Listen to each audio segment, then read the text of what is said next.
Hello ಗೆಳೆಯರೆ, ಲಾ excellence IAS ಪ್ರಸ್ತುತಪಡಿಸುತ್ತಿರುವ June 17ರ ಕನ್ನಡದಲ್ಲಿ the Hindu ಸುದ್ದಿ ವಿಶ್ಲೇಷಣೆಗೆ ತಮಗೆಲ್ಲರಿಗೂ ಸ್ವಾಗತ. ಸುದ್ದಿ ವಿಶ್ಲೇಷಣೆಯನ್ನ ಪ್ರಾರಂಭ ಮಾಡೋದಕ್ಕೆ ಮುಂಚೆ ನಿಮಗೊಂದು ಸೂಚನೆ ಇದೆ. ಸೋಷಿಯಾಲಜಿ ಆಪ್ಷನಲ್ನಲ್ಲಿ 300ಕ್ಕೂ ಹೆಚ್ಚು ಅಂಕಗಳನ್ನ ಮುಖ್ಯ ಪರೀಕ್ಷೆಯಲ್ಲಿ ಪಡೆಯೋದಕ್ಕೆ ಅಂತ ಹೇಳಿ target 300+ with sociology booster session ಒಂದನ್ನು ನಾಳೆ ಅಂದ್ರೆ ಜೂನ್ 18ರಂದು ಸಂಜೆ 6 ಗಂಟೆಗೆ ಈ ಸೆಷನ್ ಇರುತ್ತೆ. ಸೋಷಿಯಾಲಜಿ ಆಪ್ಷನಲ್ ಅನ್ನ ತಗೊಂಡಿರ್ತಕ್ಕಂಥವ್ರು ಹಾಗೂ ಈ ಆಪ್ಷನಲ್ ಅನ್ನ ತಗೊಳ್ಬೇಕು ನಮ್ಮ UPSC ಪರೀಕ್ಷೆಯಲ್ಲಿ ಅಂತ ಹೇಳಿ ಯಾರೆಲ್ಲ ಇಚ್ಛೆ ಪಡ್ತಿದ್ದೀರಾ ಅಂತಹ ಆಸ್ಪಿರೆಂಟ್ಸ್ಗಳು ಇದರ ಹೆಚ್ಚಿನ ಉಪಯೋಗವನ್ನ ಪಡ್ಕೊಳ್ಳಿ. ಇಂದಿನ ಮೊದಲ article, Delhi police move supreme court against bail to 3 student in rights case ಅನ್ನುವಂಥದ್ದು. ಡೆಲ್ಲಿ ಪೊಲೀಸ್ನವರು ಸುಪ್ರೀಂ ಕೋರ್ಟಿನ ಮೊರೆಯನ್ನು ಹೋಗಿದ್ದಾರೆ. ಯಾವ ಕಾರಣಕ್ಕಾಗಿ? ಸಿಟಿಸನ್ಶಿಪ್ ಅಮೆಂಡ್ಮೆಂಟ್ ಆಕ್ಟ್ ನ ವಿರುದ್ಧವಾಗಿ ನಡೆದಂತ ಪ್ರೊಟೆಸ್ಟ್ಗಳ ಆ ಒಂದು ಸುದ್ದಿಯ ವಿಚಾರದಲ್ಲಿ ಅನ್ಲಾಫುಲ್ ಆಕ್ಟಿವಿಟೀಸ್ ಪ್ರಿವೆನ್ಷನ್ ಆಕ್ಟ್ ನ ಅಡಿಯಲ್ಲಿ 3 ವಿದ್ಯಾರ್ಥಿಗಳನ್ನ ಆ ಆಕ್ಟ್ ನ ಅಡಿಯಲ್ಲಿ ಬುಕ್ ಮಾಡಿ ಅವರನ್ನ ಅರೆಸ್ಟ್ ಮಾಡಲಾಗಿತ್ತು. ಅಂಥ 3 ವಿದ್ಯಾರ್ಥಿಗಳನ್ನ ಈಗ ಡೆಲ್ಲಿ ಹೈಕೋರ್ಟ್ ಅವರಿಗೆ ಬೇಲ್ ನೀಡೋದಕ್ಕೆ ಒಂದು ಆರ್ಡರ್ ಅನ್ನ ಹೊರತಂದಿದೆ. ಇಂಥ ಒಂದು ಡೆಲ್ಲಿ ಹೈಕೋರ್ಟ್ ನ ಆರ್ಡರ್ ಅನ್ನ ವಿರೋಧಿಸಿ ಡೆಲ್ಲಿ ಪೊಲೀಸ್ನವರು ಸುಪ್ರೀಂ ಕೋರ್ಟಿನ ಮೊರೆಯನ್ನ ಹೋಗಿರ್ತಕ್ಕಂಥದ್ದು. ಈ ವಿದ್ಯಾರ್ಥಿಗಳಿಗೆ ಬೇಲನ್ನ ನೀಡಬಾರದು ಅನ್ನುವಂಥದ್ದು ಅವರ ಒಂದು ಅಭಿಪ್ರಾಯ ಆಗಿರ್ತಕ್ಕಂಥದ್ದು. ಕಾರಣ, ಇವರು ವಿದ್ಯಾರ್ಥಿಗಳಷ್ಟೇ ಅಲ್ಲ, ಇವರು ಮಾಡಿರ್ತಕ್ಕಂಥ ಅಪರಾಧಗಳನ್ನ ಲೈಟ್ ಆಗಿ ತಗೊಳ್ಬಾರ್ದು. ಇವರ ಅಪರಾಧಗಳು ಯಾವ ರೀತಿ ಇದೆ ಅಂತ ಅಂದ್ರೆ ಟೆರರಿಸ್ಟ್ ಆಕ್ಟಿವಿಟಿಗೆ ಎವಿಡೆನ್ಸ್ ಗಳ ರೂಪದಲ್ಲಿ ಇರುವಂತ ಅಪರಾಧಗಳನ್ನ ಇವರು ಮಾಡಿದ್ದಾರೆ. ಇವರು ಮಾಡಿರ್ತಕ್ಕಂಥದ್ದು ಕೇವಲ ಸಿಂಪಲ್ ಪ್ರೊಟೆಸ್ಟ್ ಅಲ್ಲ. ಹಾಗಾಗಿ ಇವರಿಗೆ ಬೇಲನ್ನ ನೀಡಬಾರದು ಅನ್ನುವಂಥದ್ದು ಡೆಲ್ಲಿ ಪೊಲೀಸರ ಅಭಿಪ್ರಾಯ.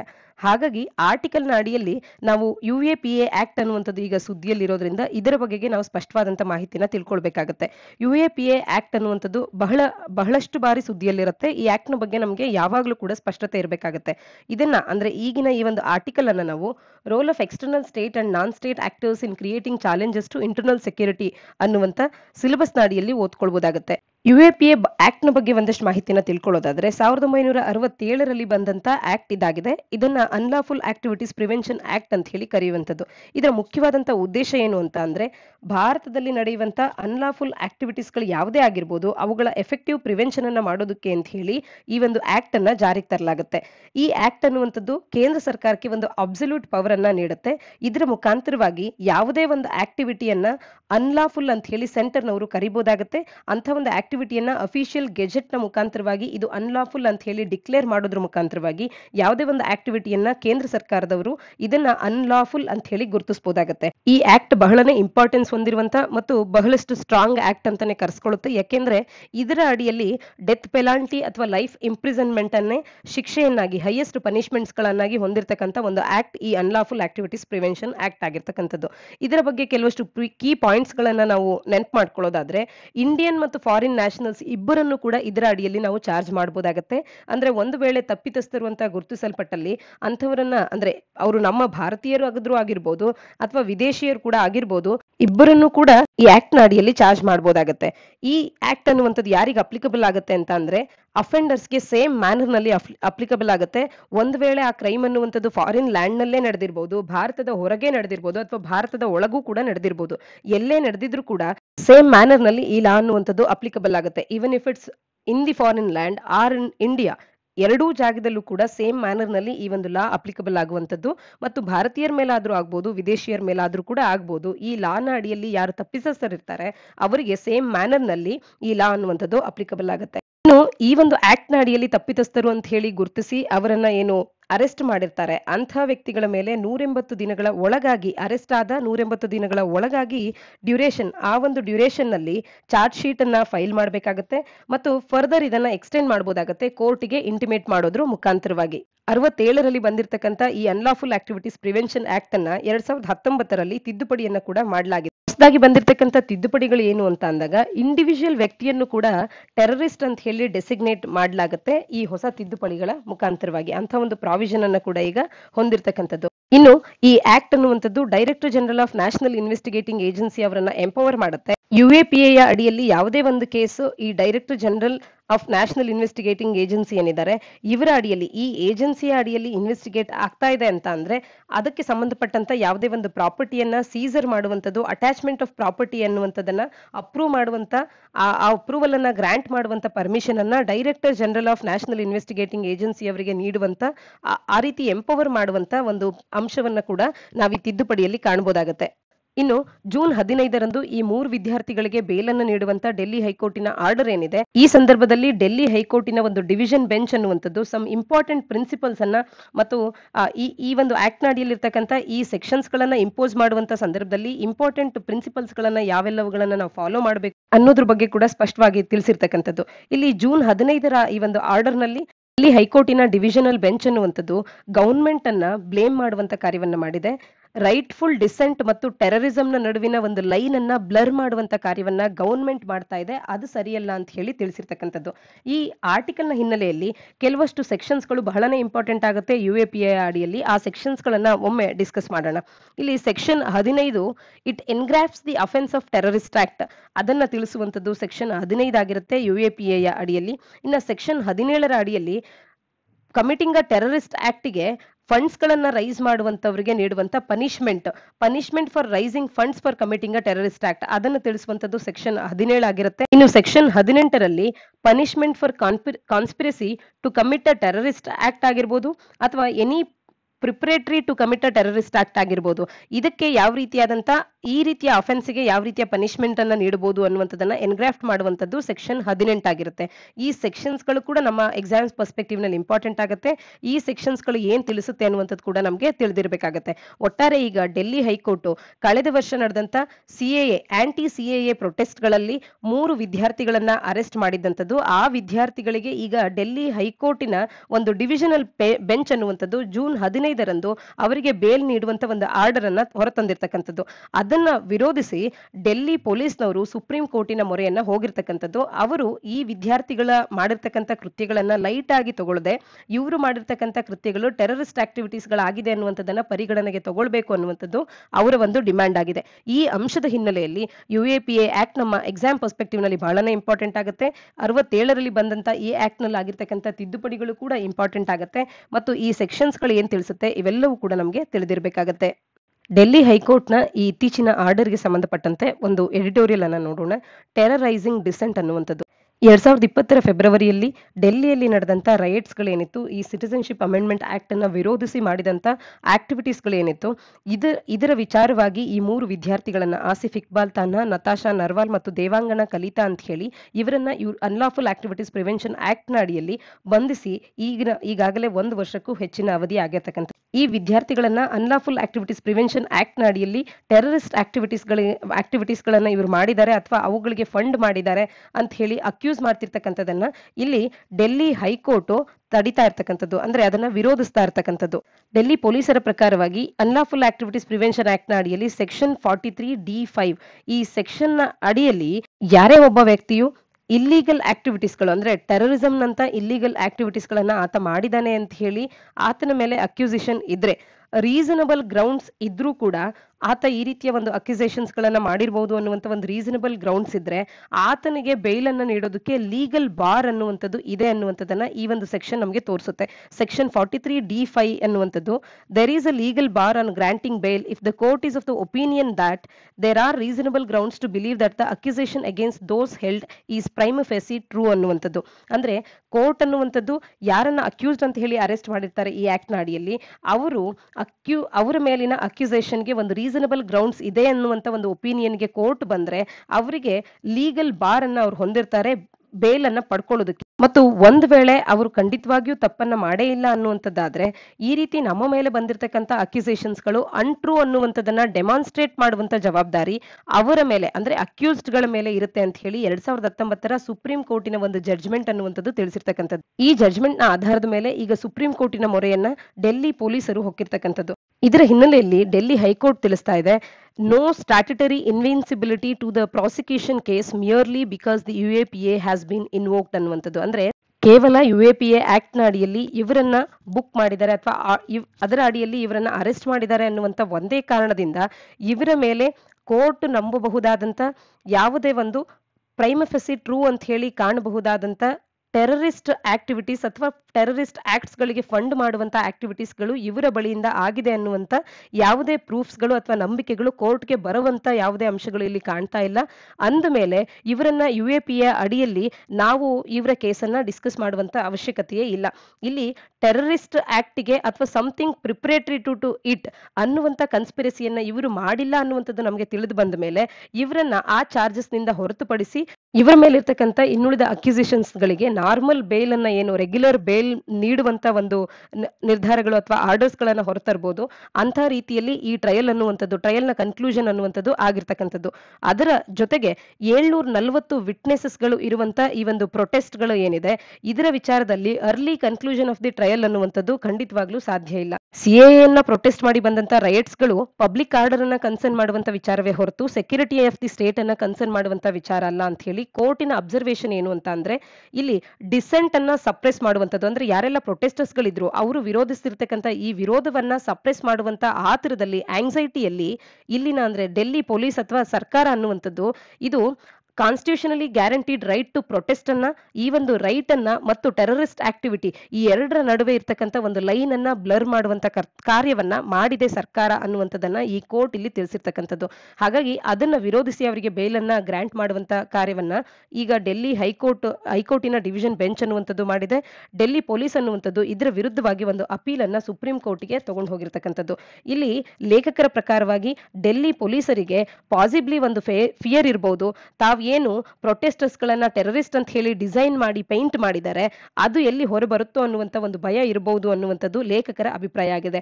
ಒಂದು ವೇಳೆ ಈ ಡೆಲ್ಲಿ ಹೈಕೋರ್ಟಿನ ಅಪ್ರೋಚ್ ಅನ್ನ ಸುಪ್ರೀಂ ಕೋರ್ಟ್ ನಲ್ಲೂ ಕೂಡ ಗ್ರಾಂಟ್ ಆಫ್ ಬೈಲ್ ಅನ್ನ ಅಪ್ಹೀಲ್ಡ್ ಮಾಡಿದ್ದೇ ಆದಲ್ಲಿ ಇನ್ನುಳಿದ ಹಲವಾರು ಕೇಸಸ್ಗಳಲ್ಲಿ ಸಫಿಶಿಯಂಟ್ ಬೇಸಿಸ್ ಇಲ್ಲದೆ UAPA ಅಡಿಯಲ್ಲಿ ಯಾರೆಲ್ಲರನ್ನ ಅರೆಸ್ಟ್ ಮಾಡಿದ್ದಾರೆ ಅಂತ ಡಿಸೆಂಟರ್ಸ್ ಗಳಿಗೆ ಅವರ ಒಂದು ಲಿಬರ್ಟಿಯನ್ನ ಸೆಕ್ಯೂರ್ ಮಾಡೋದಕ್ಕೆ ಈ ಒಂದು ನಿರ್ಧಾರ ಅನ್ನುವಂಥದ್ದು ಡೆಲ್ಲಿ ಹೈಕೋರ್ಟಿನ ಆರ್ಡರ್ ಅನ್ನುವಂಥದ್ದು ಹೆಲ್ಪ್ ಆಗುತ್ತೆ ಅನ್ನುವಂಥದ್ದು ಒಟ್ಟಾರೆ ಈ ಲೇಖಕರ ಮತ್ತು ಲೇಖನದ ಅಭಿಪ್ರಾಯ ಆಗಿದೆ. ಮುಂದಿನ article cabinet panel approves additional fertiliser subsidy ಅನ್ನುವಂಥದ್ದು. Cabinet committee on economic affairs ಅವರು ಸಬ್ಸಿಡಿ ರೇಟ್ಸ್ ಗಳನ್ನ ಫಾಸ್ಫರಸ್ ಮತ್ತು ಪೊಟ್ಯಾಷಿಯಂ ಬೇಸ್ಡ್ ಫರ್ಟಿಲೈಸರ್ಸ್ ಗಳಿಗೆ 140% ಹೆಚ್ಚಿಸೋದಕ್ಕೆ ಅಂದ್ರೆ ಈಗಿರುವಂತ ರೇಟ್ಸ್ ಗಳಿಗಿಂತ 140% ಹೆಚ್ಚಿಸೋದಕ್ಕೆ ಅಪ್ರೂವಲ್ ಅನ್ನ ನೀಡಿರ್ತಕ್ಕಂಥದ್ದು. ಆ ಒಂದು ಪ್ರಪೋಸಲ್ಗೆ ಅಪ್ರೂವಲ್ ಅನ್ನ ನೀಡಿರ್ತಕ್ಕಂಥದನ್ನ ಈ ಆರ್ಟಿಕಲ್ ನಮಗೆ ತಿಳಿಸ್ತಾ ಇದೆ. ಖಾರಿಫ್ ಸೋಯಿಂಗ್ ಸೀಸನ್ ಈಗ ಬಿಗಿನ್ ಆಗ್ತಿರ್ತಕ್ಕಂಥ ಸಂದರ್ಭದಲ್ಲಿ COVID-19 ನ ಈ ಸಂದರ್ಭದಲ್ಲಿ ಫಾರ್ಮರ್ಸ್ ಗಳಿಗೆ ರಿಲೀಫ್ ನೀಡೋದಕ್ಕೆ ಅಂತ ಹೇಳಿ one time measure as a part of COVID-19 relief ಆಗಿ ಈಗ 140% ನಷ್ಟು ಹೈಕ್ ಮಾಡ್ತಾ ಇದ್ದಾರೆ. ಈಗ ಸಬ್ಸಿಡಿಯನ್ನ ಏನು potassium based phosphorus and potassium based fertilisers ಗಳಿಗೆ ನೀಡ್ತಾ ಇದ್ದಾರೆ ಆ ಸಬ್ಸಿಡಿಯಲ್ಲಿ 140% ಸಬ್ಸಿಡಿಯನ್ನ ನೀಡುವಂತ ಒಂದು ಪ್ರಪೋಸಲ್ಗೆ ಈಗ ಅಪ್ರೂವಲ್ ಅನ್ನುವಂಥದ್ದು cabinet committee of economic affairs ಗಳಿಂದ ಬರ್ತಾ ಇರತಕ್ಕಂಥದನ್ನ ಆರ್ಟಿಕಲ್ ನಮಗೆ ತಿಳಿಸ್ತಾ ಇದೆ. ಸೆಂಟರ್ ಯೂರಿಯಾ ಬೇಸ್ಡ್ ಫರ್ಟಿಲೈಸರ್ಸ್ ಗಳ ಮ್ಯಾಕ್ಸಿಮಮ್ ರಿಟೈಲ್ ಪ್ರೈಸ್ ಅನ್ನ ಫಿಕ್ಸ್ ಮಾಡುವಂತದನ್ನ ಕಾಣಬಹುದಾಗುತ್ತೆ. ಆದ್ರೆ ನಾನ್ ಯೂರಿಯಾ ಫರ್ಟಿಲೈಸರ್ಸ್ ಪ್ರೈಸಸ್ ಗಳು ಡಿಕಂಟ್ರೋಲ್ಡ್ ಆಗಿದೆ. Centre nutrient based subsidy rates ಗಳನ್ನ ಫಿಕ್ಸ್ ಮಾಡುವಂತದನ್ನ ಹೊರತುಪಡಿಸಿ ನಾನ್ ಯೂರಿಯಾ ಫರ್ಟಿಲೈಸರ್ ಪ್ರೈಸಸ್ ಗಳು ಡಿಕಂಟ್ರೋಲ್ ಆಗಿರುವುದಂತನ್ನ ಕಾಣಬಹುದಾಗುತ್ತೆ. ಇನ್ನ 50 kgಯಷ್ಟು DAP ಗೊಬ್ಬರದ ಬ್ಯಾಗ್ ಅನ್ನುವಂಥದ್ದು, DAP ಅಂದ್ರೆ ಡೈ ಅಮೋನಿಯಂ ಫಾಸ್ಫೇಟ್ ಅನ್ನುವಂಥದ್ದು, ಇದು ಯೂರಿಯಾದ ನಂತರದಲ್ಲಿ ಭಾರತದ ಫಾರ್ಮರ್ಸ್ ಗಳ ಬಳಿ ಮೋಸ್ಟ್ ಪಾಪ್ಯುಲರ್ ಅಂತ ಹೇಳಿ ಗುರುತಿಸಿಕೊಳ್ಳುವಂತ ಒಂದು ಫರ್ಟಿಲೈಸರ್ ಆಗುತ್ತೆ. 50 kgಯಷ್ಟು DAP ಬ್ಯಾಗ್ ಅನ್ನುವಂಥದ್ದು ಈ ಹಿಂದೆ 1900 ಪರ್ ಬ್ಯಾಗ್ ಅಂತ ಹೇಳಿ ಗುರುತಿಸಲ್ಪಟ್ಟು ಬಹಳನೇ ವಿರೋಧವನ್ನ ಕಾಣಲ್ಪಟ್ಟಿತ್ತು. ಏಕೆಂದ್ರೆ ಸಾಕಷ್ಟು ಕಂಪನೀಸ್ಗಳು ಇದರ ಪ್ರೈಸ್ ಅನ್ನ 1900 ಪರ್ ಬ್ಯಾಗ್ ಅಂತ ಹೇಳಿ ಮಾಡಿದ್ರು. ಆದ್ರೆ ಫಾರ್ಮರ್ಸ್ ಗ್ರೂಪ್ಸ್ ಗಳು ಪ್ರೊಟೆಸ್ಟ್ ಮಾಡಿದ ನಂತರದಲ್ಲಿ ಒಂದು ಬ್ಯಾಗಿಗೆ 700 ರೂಪಾಯಿ ಹೈಕ್ ಅನ್ನುವಂಥದ್ದು ಇದು ಸರಿಯಲ್ಲ ಅಂತ ಹೇಳಿ ಪ್ರೊಟೆಸ್ಟ್ ಬಂದಿದ್ರಿಂದಾಗಿ ಈಗ ಅದರ ಒಂದು ಪ್ರೈಸ್ ಅನ್ನುವಂಥದ್ದು 1200 ರೂಪಾಯಿ ಪರ್ ಬ್ಯಾಗ್ ಇರುವಂಥದ್ದು after the subsidy of 500 rupees ಅದನ್ನ ನಾವು ಕಾಣಬಹುದಾಗುತ್ತೆ. ಒಟ್ಟಾರೆ DAP ಅನ್ನುವಂಥದ್ದು ಒಂದು ಬ್ಯಾಗಿಗೆ 1200 ರೂಪಾಯಿಯಷ್ಟು ಭಾರತದಲ್ಲಿ ಈಗ ಇರ್ತಕ್ಕಂಥದ್ದು. ಜೊತೆಗೆ ಇನ್ನು ಪೊಟ್ಯಾಷಿಯಂ ಮತ್ತು ಫಾಸ್ಫರಸ್ ಬೇಸ್ಡ್ ಫರ್ಟಿಲೈಸರ್ಸ್ ಗಳಿಗೆ ಈಗ ನೀಡುತ್ತಿರ್ತಕ್ಕಂಥ ಸಬ್ಸಿಡಿಗಿಂತ ಇನ್ನಷ್ಟು ಹೆಚ್ಚಿನ ಸಬ್ಸಿಡಿಯನ್ನ ಒಂದು ಬಾರಿಗೆ one time measure as a part of COVID-19 relief ಅಂತ ಹೇಳಿ ನೀಡೋದಕ್ಕೆ ಈಗ ಅಪ್ರೂವಲ್ ಅನ್ನ ನೀಡಿರ್ತಕ್ಕಂಥದ್ದು. ಇದರಿಂದಾಗಿ ಅಡಿಷನಲ್ ಅರೌಂಡ್ 15,000 crores ಅಷ್ಟು ಬರ್ಡನ್ ಅನ್ನುವಂಥದ್ದು ಕೇಂದ್ರ ಸರ್ಕಾರದ ಮೇಲೆ ಆಗ್ತಾ ಇರ್ತಕ್ಕಂಥದ್ದು.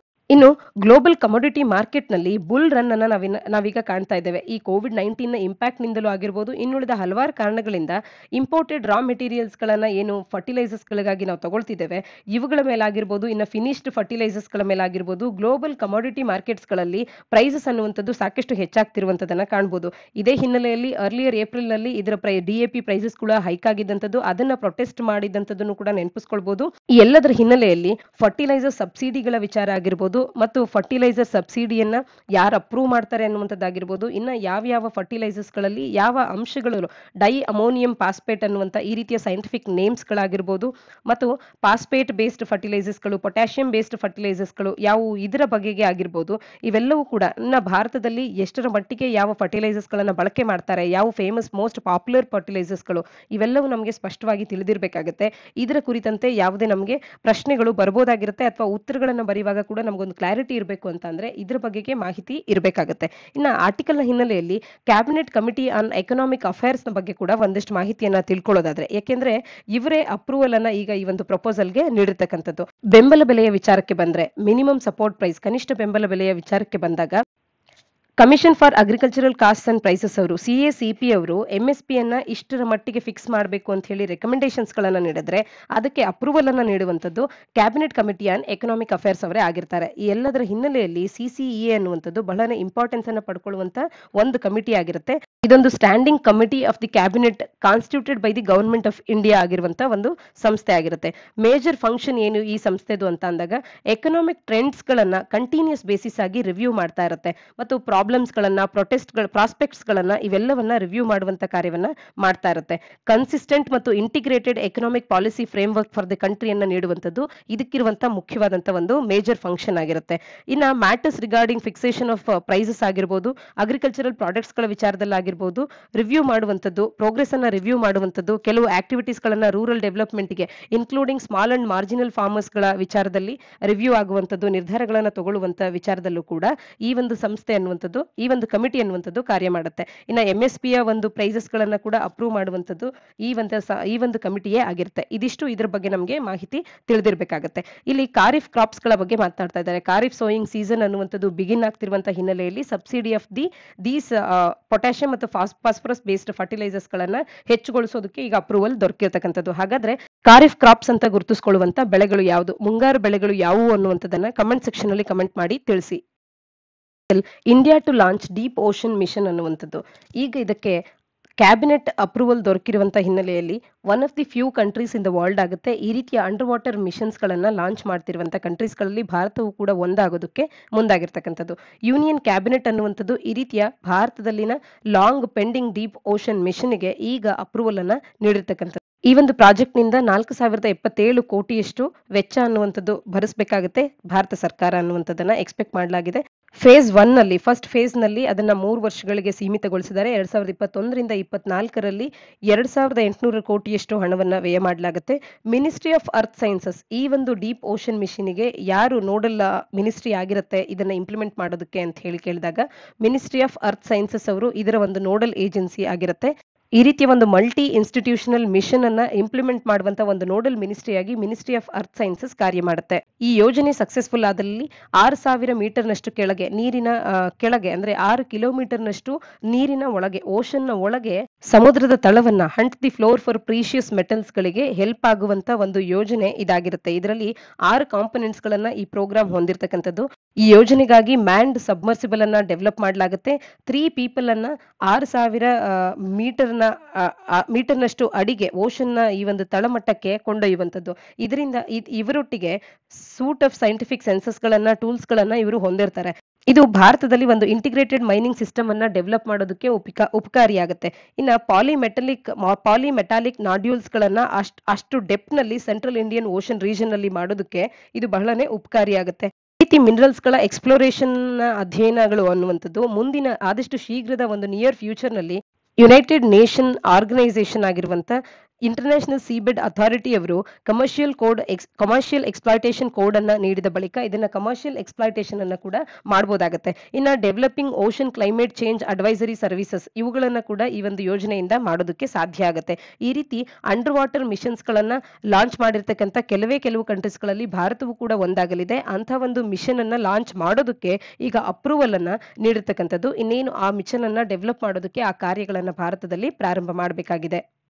Article Karnataka legislature tops with 31 sitting days ಅನ್ನುವಂಥದ್ದು. ಕೋವಿಡ್-19 ಇಂಪ್ಯಾಕ್ಟ್ ನಿಂದಾಗಿ ಕಳೆದ ವರ್ಷದಲ್ಲಿ ಈ ರೀತಿಯ ಲೆಜಿಸ್ಲೇಚರ್ ಅನ್ನುವಂಥದ್ದು ಲೆಜಿಸ್ಲೇಚರಿನ ಸಿಟ್ಟಿಂಗಿಗೆ ಬಹಳನೇ ತೊಡಕು ಮಾಡಿದ್ರು ಕೂಡ ಒಟ್ಟಾರೆಯಾಗಿ ಯಾವ ರಾಜ್ಯಗಳು ಎಷ್ಟು ದಿನಗಳ ಲೆಜಿಸ್ಲೇಚರ್ ಸಿಟ್ಟಿಂಗ್ ಅನ್ನು ಹೊಂದಿದೆ ಅಂತ ಹೇಳಿ ನೋಡಿದಾಗ ಕರ್ನಾಟಕ ಲೆಜಿಸ್ಲೇಚರ್ ಅನ್ನುವಂಥದ್ದು 31 ದಿನಗಳ ಸಿಟ್ಟಿಂಗ್ ಡೇಸ್ ಗಳನ್ನ ಹೊಂದೋದ್ರ ಮುಖಾಂತರವಾಗಿ ಎಲ್ಲ ರಾಜ್ಯಗಳ ಪೈಕಿ ಅತಿ ಹೆಚ್ಚು ಸಿಟ್ಟಿಂಗ್ ಡೇಸ್ ಗಳನ್ನ ಹೊಂದಿರತಕ್ಕಂಥ ರಾಜ್ಯ ಅಂತ ಹೇಳಿ ಗುರುತಿಸಿಕೊಂಡಿದೆ. ಈ ಕಾನ್ಸಿಕ್ವೆಂಟ್ ಲಾಕ್ಡೌನ್ಸ್ ಗಳಿಂದಾಗಿ ಕೋವಿಡ್-19 ಪ್ಯಾಂಡಮಿಕ್ನ ಸಾಕಷ್ಟು ಇಂಪ್ಯಾಕ್ಟ್ ನಿಂದಾಗಿ ಇದು ಲೆಜಿಸ್ಲೇಚರ್ಸ್ ಗಳು ಮೀಟ್ ಆಗೋದಕ್ಕೂ ಕೂಡ ಸಾಕಷ್ಟು ಅಫೆಕ್ಟ್ ಮಾಡಿರ್ತಕ್ಕಂಥದ್ದು.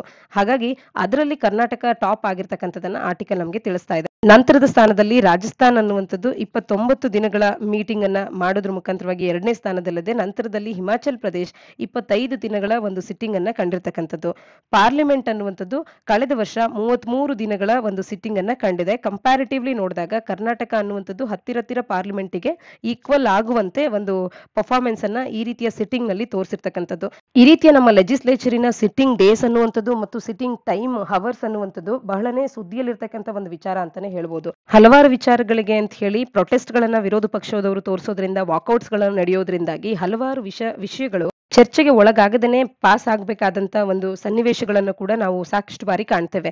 ಮತ್ತು ಬರಬರುತ್ತಾ ಈ ಒಂದು ಸಿಟ್ಟಿಂಗ್ ಡೇಸ್ ಗಳಾಗಿರ್ಬೋದು, ಈ ಒಂದು ಹವರ್ಸ್ ಗಳಾಗಿರ್ಬೋದು, ಈ ರೀತಿಯ ಪ್ರೊಡಕ್ಟಿವಿಟಿ ಅನ್ನುವಂಥದ್ದು ಕಡಿಮೆ ಆಗಿದೆ ಲೆಜಿಸ್ಲೇಚರ್ ನಲ್ಲಿ ಅನ್ನುವಂಥದ್ದು ಕೂಡ ಸುದ್ದಿಯಲ್ಲಿರ್ತಕ್ಕಂಥ ಒಂದು ಅಂಶವೇ ಆಗಿರುತ್ತೆ. ಇದರ ಹಿನ್ನೆಲೆಯಲ್ಲಿ ಈಗ ಕೋವಿಡ್-19 ಈ ಪ್ಯಾಂಡಮಿಕ್ ನ ಒಂದು ಹಿನ್ನೆಲೆಯಿಂದ ಕೂಡ ಇದು ಸಾಕಷ್ಟು ಇಂಪ್ಯಾಕ್ಟ್ ಅನ್ನ ಮಾಡಿದೆ. ಹಾಗಾಗಿ ಸಿಟ್ಟಿಂಗ್ ಡೇಸ್ ಗಳನ್ನ ಪ್ರತಿಯೊಂದು ಸೆಷನ್ ಅಲ್ಲೂ ಕೂಡ ಕಡಿಮೆ ಮಾಡ್ಕೊಂತ ಬಂದು ಕಳೆದ ವರ್ಷದಲ್ಲಿ ಈ ಒಟ್ಟಾರೆ ಪಾರ್ಲಿಮೆಂಟ್ ಮೀಟ್ ಆಗಿರ್ತಕ್ಕಂಥದ್ದು 33 ದಿನಗಳು ಮಾತ್ರವೇ ಆಗಿದ್ರೆ ಕರ್ನಾಟಕದಲ್ಲಿ 31 ದಿನಗಳಷ್ಟು ಲೆಜಿಸ್ಲೇಚರ್ ಸಿಟ್ಟಿಂಗ್ ಡೇಸ್ ಗಳನ್ನ ನಾವು ಕಾಣ್ತಾ ಇದ್ದೇವೆ. ಹಾಗಾದ್ರೆ ಈ ಲೆಜಿಸ್ಲೇಚರ್ಸ್ ಗಳು ಯಾವಾಗ ಮೀಟ್ ಆಗುತ್ತೆ ಅನ್ನೋದ್ರ ಬಗ್ಗೆ ಕೂಡ ನಾವು ಚರ್ಚೆ ಮಾಡಬೇಕಾಗುತ್ತೆ. ಒಟ್ಟಾರೆ 3 ರೀತಿಯ ಸೆಷನ್ಸ್ ಗಳನ್ನ ನಾವು ಒಂದು ವರ್ಷದಲ್ಲಿ ಕಾಣಬಹುದಾಗುತ್ತೆ. ಒಂದು ಬಡ್ಜೆಟ್ ಸೆಷನ್ ಆಗಿರುತ್ತೆ. ಅಂದ್ರೆ ಜನವರಿಯಿಂದ ನಾವು ಪ್ರಾರಂಭ ಮಾಡೋದಾದ್ರೆ ಬಡ್ಜೆಟ್ ಸೆಷನ್ ಅನ್ನುವಂಥದ್ದು ಮೊದಲು ಬರುವಂತ ಒಂದು ಸೆಷನ್ ಆಗಿರುತ್ತೆ. ನಂತರದಲ್ಲಿ ನಾವು ಮಾನ್ಸೂನ್ ಸೆಷನ್ ಅನ್ನ ಕಾಣ್ತೇವೆ. ನಂತರದಲ್ಲಿ ನಾವು ವಿಂಟರ್ ಸೆಷನ್ ಅನ್ನ ಕಾಣ್ತೇವೆ. ಈ ರೀತಿ 3 ಬಾರಿ ಯಾವುದೇ ಒಂದು ಲೆಜಿಸ್ಲೇಚರ್ ಅನ್ನುವಂಥದ್ದು ಭಾರತದಲ್ಲಿ ಮೀಟ್ ಆಗ್ಬೇಕಾಗತ್ತೆ ಒಂದು ವರ್ಷದಲ್ಲಿ. ಹಾಗಾದ್ರೆ ಯಾವುದೇ 2 ಸೆಷನ್ಸ್ ಗಳ ನಡುವೆ ಮ್ಯಾಕ್ಸಿಮಮ್ ಎಷ್ಟು ಟೈಮ್ ಅನ್ನುವಂಥದ್ದು ಪರ್ಮಿಸಬಲ್ ಇರುತ್ತೆ, ಅಂದ್ರೆ ಎಷ್ಟು ಅವಧಿಯ ಒಳಗೆ 2 ಸೆಷನ್ಸ್ ಗಳು ನಡಿಲೇಬೇಕಾಗುತ್ತೆ, ಅಂದ್ರೆ ಈ ಲೆಜಿಸ್ಲೇಚರ್ ಅನ್ನುವಂಥದ್ದರ ಮೀಟ್ ಅನ್ನುವಂಥದ್ದು ಆಗ್ಲೇಬೇಕಾಗುತ್ತೆ ಅನ್ನುವಂಥದ್ದನ್ನ ಕಮೆಂಟ್ ಸೆಕ್ಷನ್ ಅಲ್ಲಿ ಕಮೆಂಟ್ ಮಾಡಿ ತಿಳಿಸಿ. ಇನ್ನು ಭಾರತದ ಹಲವಾರು ರಾಜ್ಯಗಳು ಕೇವಲ ಒಂದು ಸದನವನ್ನು ಮಾತ್ರವೇ ಹೊಂದಿದೆ.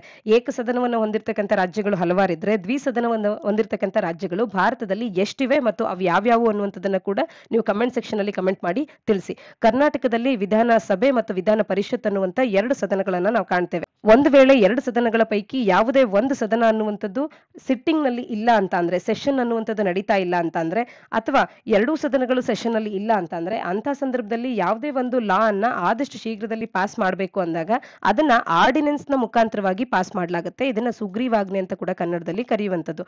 ಒಂದು ವೇಳೆ ಲೋಕಸಭೆ ಮತ್ತು ರಾಜ್ಯಸಭೆ ಎರಡೂ ಕೂಡ ಸೆಷನ್ ಅಲ್ಲಿ ಇಲ್ಲ ಅಂದಾಗ, ಅಥವಾ 2ರಲ್ಲಿ ಒಂದು ಹೌಸ್ ಅನ್ನುವಂಥದ್ದು ಸೆಷನ್ ಅಲ್ಲಿ ಇಲ್ಲ ಅಂದಾಗ, ಆ ಸಂದರ್ಭದಲ್ಲಿ ಯಾವುದೇ ಒಂದು ಲಾ ಅನ್ನ ಪಾಸ್ ಮಾಡಬೇಕು ಅಂತ ಅಂದ್ರೆ 2 ಹೌಸ್ಗಳು ಒಪ್ಪಬೇಕಾದಂತ ಕಾರಣದಿಂದ 2 ಹೌಸ್ಗಳು ಇಲ್ಲ ಅಂತ ಅಂದಾಗ ರಾಷ್ಟ್ರಪತಿಯವರ ಒಂದು ಆರ್ಡಿನೆನ್ಸ್, ರಾಷ್ಟ್ರಪತಿಯವರು ಒಂದು ಸುಗ್ರೀವಾಜ್ಞೆಯನ್ನ ಹೊರಡಿಸೋದ್ರ ಮುಖಾಂತರವಾಗಿ ಯಾವುದೇ ಒಂದು ಲಾ ಅನ್ನ ತಕ್ಷಣದಿಂದ ಜಾರಿಗೆ ತರ್ತಾರೆ. ಇದೇ ರೀತಿಯಾದಂತ ಒಂದು ಮೆಥಡಾಲಜಿ ಅನ್ನುವಂಥದ್ದು ರಾಜ್ಯಗಳಲ್ಲೂ ಕೂಡ ಫಾಲೋ ಆಗುವಂಥದ್ದು. ಒಟ್ಟಾರೆ 2 ಸೆಷನ್ಸ್ ಗಳ ನಡುವೆ ಎಷ್ಟು ಅವಧಿ ಇರಬೇಕಾಗತ್ತೆ ಮತ್ತು ಎಷ್ಟು ದ್ವಿಸದನವನ್ನ ಹೊಂದಿರತಕ್ಕಂಥ ರಾಜ್ಯಗಳು ಭಾರತದಲ್ಲಿಲ್ವೆ ಮತ್ತು ಅವು ಯಾವ್ಯಾವು ಅನ್ನುವಂಥದ್ದನ್ನ ನೀವು ಕಮೆಂಟ್ ಸೆಕ್ಷನ್ ಅಲ್ಲಿ ಕಮೆಂಟ್ ಮಾಡಿ ತಿಳಿಸಿ. ಮುಂದಿನ article, in 6 months trans ID portal has issued 1500 certificates ಅನ್ನುವಂಥದ್ದು. ಅಫಿಷಿಯಲ್ ಹೇಳೋದ್ರ ಪ್ರಕಾರವಾಗಿ ಇದು ಆದಷ್ಟು ಶೀಘ್ರದಲ್ಲಿ 5 ರೀಜನಲ್ ಲ್ಯಾಂಗ್ವೇಜಸ್ ಗಳಲ್ಲಿ ಕೂಡ ಬಳಕೆಗೆ ಬರಲಿದೆ. ಸದ್ಯಕ್ಕೆ ಈ ಪೋರ್ಟಲ್ ನಲ್ಲಿ ಸರ್ಟಿಫಿಕೇಟ್ಸ್ ಗಳು ಕೇವಲ ಇಂಗ್ಲಿಷ್ ಮತ್ತು ಹಿಂದಿಯಲ್ಲಿ ಮಾತ್ರವೇ ವಿತರಿಸಲಾಗ್ತಾ ಇದೆ ಮತ್ತು ಸಾಕಷ್ಟು ಮಂದಿಗೆ ಈ 2 ಭಾಷೆಗಳು ಭಾರತದಲ್ಲಿ ಬರದೇ ಇರುವಂತಹ ಮಂದಿಯನ್ನ ಈಗ ಇದರಿಂದ ದೂರ ಇಡುವಂತೆ ಆಗಿದೆ. ಹಾಗಾಗಿ ಆದಷ್ಟು ಶೀಘ್ರದಲ್ಲಿ ಬೇರೆ ಬೇರೆ ರೀಜನಲ್ ಲ್ಯಾಂಗ್ವೇಜಸ್ ಗಳನ್ನ ಆಡ್ ಮಾಡಬೇಕಾಗುತ್ತೆ. ಈ ಹಿನ್ನೆಲೆಯಲ್ಲಿ ಈ ಟ್ರಾನ್ಸ್ ಐಡಿ ಪೋರ್ಟಲ್ ಅಂದ್ರೆ ಏನು ಅಂದಾಗ ಟ್ರಾನ್ಸ್‌ಜೆಂಡರ್ ಪರ್ಸನ್ಸ್‌ಗಳನ್ನ ಐಡೆಂಟಿಫೈ ಮಾಡೋದಕ್ಕೆ, ಅವರಿಗೆ ಒಂದು ಐಡೆಂಟಿಟಿಯನ್ನ ನೀಡೋದಕ್ಕೆ ಸರ್ಟಿಫಿಕೇಟ್ಸ್‌ಗಳನ್ನ ಇಶ್ಯೂ ಮಾಡುವಂತ ಕೇಂದ್ರದ ಒಂದು ನ್ಯಾಷನಲ್ ಪೋರ್ಟಲ್ ಅನ್ನ ಟ್ರಾನ್ಸ್ ಐಡಿ ಪೋರ್ಟಲ್, ಇದೊಂದು ಟ್ರಾನ್ಸ್ ಐಡಿ ಪೋರ್ಟಲ್ ಅನ್ನುವಂಥದ್ದು ಕಳೆದ 6 ತಿಂಗಳ ಹಿಂದಷ್ಟೇ ಇದು ಪ್ರಾರಂಭ ಆಗಿದೆ. ಕೇವಲ 6 ತಿಂಗಳಲ್ಲಿ 1500 ಸರ್ಟಿಫಿಕೇಟ್ಸ್‌ಗಳನ್ನ ಇದು ಇಶ್ಯೂ ಮಾಡಿರ್ತಕ್ಕಂಥದ್ದನ್ನ ಆರ್ಟಿಕಲ್ ನಮಗೆ ತಿಳಿಸ್ತಾ ಇದೆ. ಈಗ ಕೇವಲ ಅದು ಇಂಗ್ಲಿಷ್ ಮತ್ತು ಹಿಂದಿಯಲ್ಲಿ ಮಾತ್ರವೇ ಇರುವಂಥದ್ದು. ಇನ್ನೇನು ಆದಷ್ಟು ಶೀಘ್ರದಲ್ಲಿ 5 ರೀಜನಲ್ ಲ್ಯಾಂಗ್ವೇಜಸ್ ಅಲ್ಲಿ ಕೂಡ ಇದು ಪ್ರಾರಂಭವಾಗಲಿದೆ ಅನ್ನುವಂಥದ್ದನ್ನ ಆರ್ಟಿಕಲ್ ತಿಳಿಸ್ತಾ ಇರ್ತಕ್ಕಂಥದ್ದು. ಅಫಿಷಿಯಲ್ ಹೇಳೋ ಪ್ರಕಾರವಾಗಿ ತಮಿಳ್, ತೆಲುಗು, ಕನ್ನಡ, ಮಲಯಾಳಂ ಮತ್ತು ನಾರ್ತ್ ಈಸ್ಟರ್ನ್ ಲ್ಯಾಂಗ್ವೇಜಸ್ ಗಳನ್ನು ಕೂಡ ಎಂಡ್ ಆಫ್ ಜೂನ್ ಅಥವಾ ಅರ್ಲಿ ಇನ್ ದ ಜುಲೈನಲ್ಲಿ ಆಡ್ ಮಾಡಲಾಗುತ್ತೆ ಅನ್ನುವಂಥದ್ದನ್ನ ಆರ್ಟಿಕಲ್ ತಿಳಿಸ್ತಾ ಇದೆ. ಭಾರತದಲ್ಲಿ ಟ್ರಾನ್ಸ್‌ಜೆಂಡರ್ ರೈಟ್ಸ್‌ಗಳಿಗೆ ಕುರಿತಂತೆ ಯಾವುದೇ ಆರ್ಟಿಕಲ್ ಅನ್ನ ಅಥವಾ ಮೇನ್ಸ್ ಉತ್ತರಗಳನ್ನ ಬರೆಯುವಂತ ಸಂದರ್ಭದಲ್ಲಿ ಈ ರೀತಿ ಅವರಿಗೆ ಐಡೆಂಟಿಟಿಯನ್ನ ನೀಡೋದಕ್ಕೆ ಮತ್ತು ಅವರ ಒಂದು ಎಕನಾಮಿಕ್ ಸ್ಥಿತಿಯನ್ನ, ಸೊಸೈಟಲ್ ಸ್ಥಿತಿಯನ್ನ ಹೆಚ್ಚುಗೊಳಿಸೋದಕ್ಕೆ ಏನೇನೆಲ್ಲ ಮಾಡ್ತಿದ್ದಾರೆ ಅಂತ ಹೇಳಿ ಉತ್ತರಗಳನ್ನ ಬರೆಯುವಂತ ಸಂದರ್ಭದಲ್ಲಿ ಮೊದಲಿಗೆ ಅವರಿಗೊಂದು ಐಡೆಂಟಿಟಿಯನ್ನು ನೀಡೋದಕ್ಕೆ, ಸೋಷಿಯಲಿ ಅವರನ್ನ ಎಂಪವರ್ ಮಾಡೋದಕ್ಕೆ ಈ ರೀತಿ ಒಂದು ಮೆಷರ್ಸ್‌ಗಳನ್ನ ನಮ್ಮ ಭಾರತ ಸರ್ಕಾರದಲ್ಲಿ ತಗೊಳ್ಳಲಾಗಿದೆ. ಅವರಿಗೆ ಅಂತ ಹೇಳಿ transgender.dosje.gov.in ಈ ರೀತಿಯ ಒಂದು ಪೋರ್ಟಲ್ ಅನ್ನ ಕ್ರಿಯೇಟ್ ಮಾಡಲಾಗಿದ್ದು ಇಂಗ್ಲಿಷ್ ಮತ್ತು ಹಿಂದಿಯಲ್ಲಿ ಸದ್ಯಕ್ಕೆ ಅದು ಅವೈಲಬಲ್ ಇದೆ. At the end of the month ಇನ್ನಷ್ಟು ರೀಜನಲ್ ಲ್ಯಾಂಗ್ವೇಜಸ್ಗಳಲ್ಲಿ ಅದು ಅವೈಲಬಲ್ ಇರುತ್ತೆ. ಈಗಾಗಲೇ ಇಷ್ಟು ಸರ್ಟಿಫಿಕೇಟ್ಸ್‌ಗಳನ್ನ ಇದರ ಅಡಿಯಲ್ಲಿ ಇಶ್ಯೂ ಮಾಡಲಾಗಿದೆ ಮತ್ತು ಇದು ಸೋಷಿಯಲ್ ಜಸ್ಟಿಸ್ ಅಂಡ್ ಎಂಪವರ್ಮೆಂಟ್ ಮಿನಿಸ್ಟ್ರಿಯ ಡೇಟಾ ಆಗಿರುತ್ತೆ ಅನ್ನುವಂಥದ್ದನ್ನ ನಾವಿಲ್ಲಿ ತಿಳ್ಕೊಳ್ಬಹುದಾಗುತ್ತೆ. ಇದೆಲ್ಲವನ್ನ ನಮ್ಮ ಉತ್ತರಗಳಲ್ಲಿ ನಾವು ಬಳಕೆ ಮಾಡ್ಕೊಳ್ಬಹುದು. ಮುಂದಿನ article direct tax receipts jump this fiscal year ಅನ್ನುವಂಥದ್ದು. ಈ ರೀತಿಯ ಒಂದು ಜಂಪ್ ಅನ್ನುವಂಥದ್ದು ಹೆಲ್ದಿ ಎಕ್ಸ್ಪೋರ್ಟ್ ಅನ್ನ ರಿಫ್ಲೆಕ್ಟ್ ಮಾಡ್ತಾ ಇದೆ. ಡಿಸ್ಪ್ಯೂಟ್ ರೆಸಲ್ಯೂಷನ್ ಸ್ಕೀಮ್ಸ್ ಅನ್ನುವಂಥದ್ದು ಒಳಿತಾಗಿದೆ, ಅಂದ್ರೆ ಒಳ್ಳೆಯ ರೀತಿಯ ಒಂದು ಇಂಪ್ಯಾಕ್ಟ್ ಅನ್ನ ತೋರಿಸ್ತಾ ಇದೆ ಅನ್ನುವಂಥದ್ದನ್ನ ಎಕನಾಮಿಸ್ಟ್ಗಳು ತಿಳಿಸ್ತಾ ಇದ್ದಾರೆ.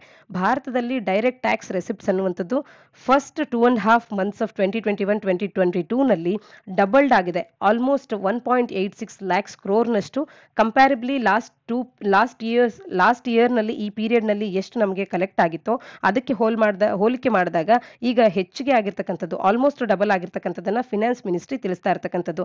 ಎಕನಾಮಿಸ್ಟ್ಗಳ ಪ್ರಕಾರವಾಗಿ ಟ್ಯಾಕ್ಸ್ ಫಿಗರ್ಸ್ ಅನ್ನುವಂಥದ್ದು economy could post double digit growth in the first quarter ಅನ್ನುವಂಥದ್ದನ್ನ ತೋರಿಸ್ತಾ ಇದೆ.